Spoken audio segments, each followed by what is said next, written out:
1 Samuel chapter 1. Si Elkanah at ang pamilya niya.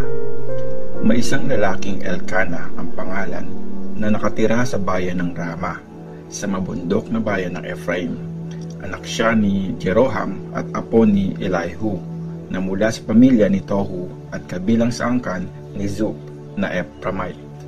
Dalawa ang asawa ni Elkanah, sina Hana at Penina. May mga anak si Penina pero walang anak si Hana. Taon-taon mula sa Rama, pumupunta si Elkanah sa Shiloh para mag-worship at mag-offer ng mga handog kay Lord na makapangyarihan sa lahat. Doon nagsiserve bilang mga priest ni Lord ang mga anak ni Eli na sina Hophni at Phinehas. Tuwing nag-o-offer ng handog si Elkanah, pinibigyan niya ng tig-iisang parte ng offering si Penina at ang mga anak nito. Pero dahil mahal niya si Hana, special na part ang binibigay niya rito, kahit na di ito binigyan ni Lord ng anak. Madalas nilalait at pinapahiya ni Penina si Hana kasi di hinayaan ni Lord na magkaanak siya. Taon-taong ginagalit ni Penina si Hana tuwing pumupunta sila sa bahay ni Lord. Kaya napapaiyak na lang si Hana at di na nakakakain. Kaya sasabihin naman ng asawa niyang si Elkanah, "Hana, bakit ka umiiyak at di kumakain? Bakit ka malungkot? Nandito naman ako. Hindi ba mas higit ako kesa sa 10 anak na lalaki?" Sina Hana at Eli. Isang araw, after nilang kumain sa bahay ni Lord sa Shiloh, tumayo si Hana para mag-pray. Nakaupo noon ang priest na si Eli sa may pinto ng bahay ni Lord. Sa sobrang lungkot ni Hana, umiyak siya ng umiyak at nag-pray kay Lord. Ganito ang naging promise niya: "O Lord na makapangyarihan sa lahat, tingnan mo po ang paghihirap ng servant mo. Alalahanin mo ako at huwag pabayaan. Kung bibigyan mo ako ng anak na lalaki, promise ko po, buong buhay ko siyang i-dedicate sa iyo, Lord, at kahit kailan, di gugupitan ang buhok niya." Ino-observe naman ni Eli ang buka ng bibig ni Hana habang tuloy-tuloy ito sa pagpipray. Tahimik na nagpipray si Hana. Gumagalaw lang ang mga labi nito pero walang naririnig na boses. Kaya akala ni Eli na lasing ito. Kaya sinabihan siya ni Eli, "Huwag ka nang maglasing. Tumigil ka na sa pag-inom at umayos ka." Sumagot si Hana, "Di po ako lasing. Nagpipray ako at binubuhos ko lang kay Lord ang lahat ng sama ng loob ko. Huwag mong isipin na masama akong babae. Sobrang bigat ng nararamdaman ko kaya ganito ako mag-pray." Kaya sinabi ni Eli, "Sige, umuwi ka ng mapayapa at ibigay sana ng Diyos ng Israel ang pinagpipray mo." Sumagot si Hana, "Pakitaan mo sana ng kabutihan ang servant mo." Tapos umuwi na siya at kumain. Magaan na ang kalooban niya. Pinanganak at dinedicate si Samuel. Kinabukasan, maagang nag-worship kay Lord si Elkanah at ang pamilya niya. After nito, umuwi na sila sa Rama. Tapos, nag-sex sina Elkanah at Hana at sinagot ni Lord ang prayer ni Hana. Nabuntis siya at dumating ang araw na nanganak siya ng isang lalaki. Samuel ang pinangalan niya sa baby kasi sabi niya, "Hiningi ko siya kay Lord." After ng isang taon, bumalik uli sa Shiloh si Elkanah at ang pamilya niya para mag-offer kay Lord ng taunang sacrifice at para gawin ang panata niya. Pero hindi sumama si Hana. Sinabi niya sa asawa niya, "Dadalhin ko ang bata sa bahay ni Lord pag pwede na siyang mahinto sa breastfeeding. Ihaharap ko siya kay Lord at buong buhay na siyang mag-i-stay doon." Sumagot si Elkanah, "Sige, gawin mo kung anong sa tingin mo ang tama. Hintayin mo siyang mahinto sa breastfeed at sana tulungan ka ni Lord na matupad ang promise mo sa kanya." Kaya nagstay sa bahay si Hana at inalagaan ang anak niya hanggang sa pwede na itong mahiwalay sa kanya. Nang tumigil na sa breastfeeding si Samuel, dinala siya ng nanay niya sa bahay ni Lord sa Shiloh. Nagdala pa siya ng isang toro na 3 years old, 10 kilong harina at alak na nakalagay sa wineskin. After nakatayin ang bull, dinala nila ang bata kay Eli. Sinabi ni Hannah, "Kamusta po? Naalala niyo po ba ako? Ako po yung babaeng nakita mo dati na nakatayo dito at nagpe-pray kay Lord. Ito po ang batang hiniling ko. Binigay ni Lord ang hiningi ko sa kanya. Kaya ngayon, idinededicate ko siya kay Lord. Magiging kay Lord siya habang siya ay nabubuhay." Tapos, nag-worship sila doon kay Lord. 1 Samuel chapter 2. Ang prayer ni Hannah. Nag-pray ng ganito si Hannah. "Dahil kay Lord, sobrang saya ng puso ko. Nagtagumpay ako dahil sa Kanya. Pinagtatawanan ko ang mga kalaban ko.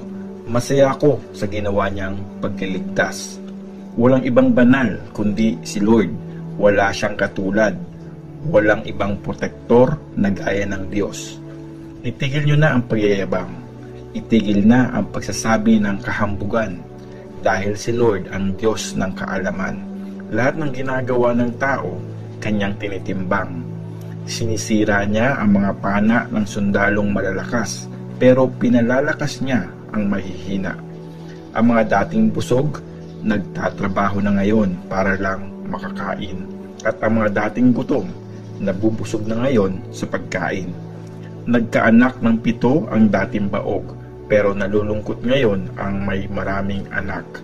Si Lord ang nagbibigay at bumabawi ng buhay. Nagdadala ng mga tao sa mundo ng mga patay at nagbabalik ng kanilang buhay. May ginagawa siyang mahirap at may pinapayaman. May binabagsak at may tinataas. Binabangon niya ang mahirap mula sa kahirapan. Inaahon ang nangangailangan. Sinasama niya sila sa grupo ng mga maharlika. Sa lugar ng karangalan, mauupo sila. Hawak ni Lord ang pundasyon ng mundo. Tinatag niya sa ibabaw ng mga ito ang mundo.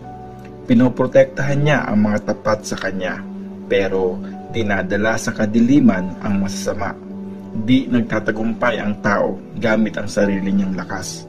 Mawawasak ang lahat ng kalaban ni Lord. Magpapadala siya ng kulog mula sa langit laban sa kanila. I-judge ni Lord ang buong mundo. Bibigyan ng power ang Kanyang hari, at ang pinili niyang hari magtatagumpay.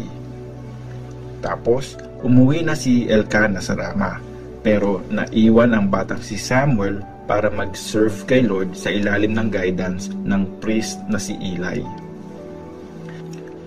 Ang masasamang anak ni Eli. Masasama ang mga anak ni Eli.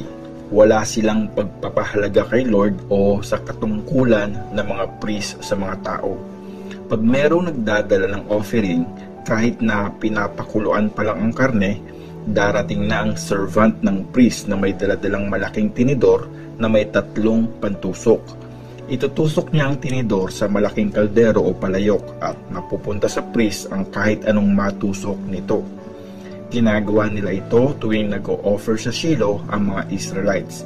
Di lang yon, bago pa sunugin ang taba ng karne, lumalapit na ang servant ng priest sa lalaking nag-o-offer ng handog at sinasabi, "Hilaw na karne ang ibigay mo sa priest at huwag nilaga.